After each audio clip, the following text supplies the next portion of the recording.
सीतापुर गांव में ब्रजेश नाम का एक आदमी रहता था। उसके परिवार में उसकी पत्नी और एक बेटी थी। ब्रजेश बर्तन का व्यापार करता था जो काफी अच्छा चलता था, लेकिन मंदी के दौर में ब्रजेश को काफी घाटा हो गया, जिससे उसका व्यापार ठप हो गया।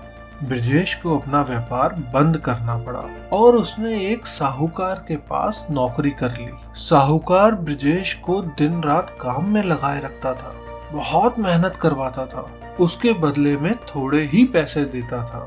ब्रजेश भी मजबूरी में काम करता था क्योंकि उसे अपना घर भी तो चलाना था। एक दिन साहूकार ने सुबह जल्दी ब्रजेश को बुलवा लिया और बोला, ब्रजेश, तुम्हें दूसरे शहर जाना है, वो भी जंगल वाले रास्ते से, क्योंकि बहुत जरूरी काम है, इसलिए तुम वहां से जल्दी पहुंचोगे। ब्रजेश उसी समय निकल पड़ा। भूखा प्यासा जंगल से जा रहा था। तभी उसकी नजर एक मंदिर पर पड़ी।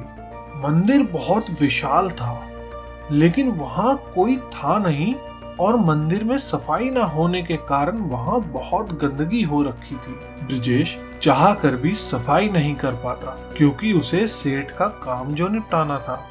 लेकिन ब्रजेश को ये बात अंदर ही अंदर परेशान कर रही थी।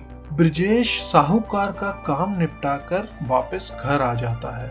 अगली सुबह ब्रजेश ने काम से छुट्टी ले ली और सूर्योदय से पहले ही अपना खाना और पानी साथ लेकर वो जंगल वाले मंदिर पर पहुंच गया। ब्रजेश मंदिर की सफाई में लग गया। मंदिर साफ करते करते दोपहर हो गई। मंदिर की धुलाई शुरू कर दी। शाम होते होते मंदिर एकदम स्वर्ण की भांति चमक रहा था। ब्रजेश ने मंदिर में पूजा अर्चना की। ये सब काम करके ब्रजेश बहुत खुश था। जब ब्रजेश वापस लौटने लगा तभी उसकी नजर एक कलश पर पड़ी। ब्रजेश ने उस कलश को अपने साथ लिया, ईश्वर का आशीर्वाद समझकर। ब्रजेश अपने घर के लिए चल पड़ा, लेकिन अंधेरा होने की वजह से ब्रजेश रास्ता भटक गया। उसे कुछ समझ नहीं आ रहा था। आधी रात हो चुकी थी, भूख भी लग रही थी। वो सोचने लगा, अगर खाने को कुछ मिल जाता तो कितना अच्छा होता। ब्रजेश ने तुरंत भोजन करना शुरू कर दिया।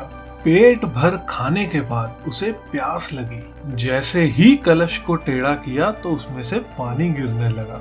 अब ब्रजेश को आश्चर्य होने लगा कि जिस वस्तु का ध्यान लगाता है वो ही वस्तु इस कलश से निकल आती है।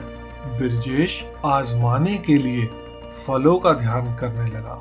ब्रजेश की खुशी का ठिकाना नहीं था। उसे पता चल गया कि ये एक जादुई कलश है।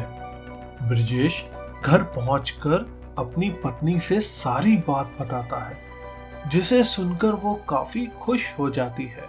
ब्रजेश धीरे धीरे धनवान बन जाता है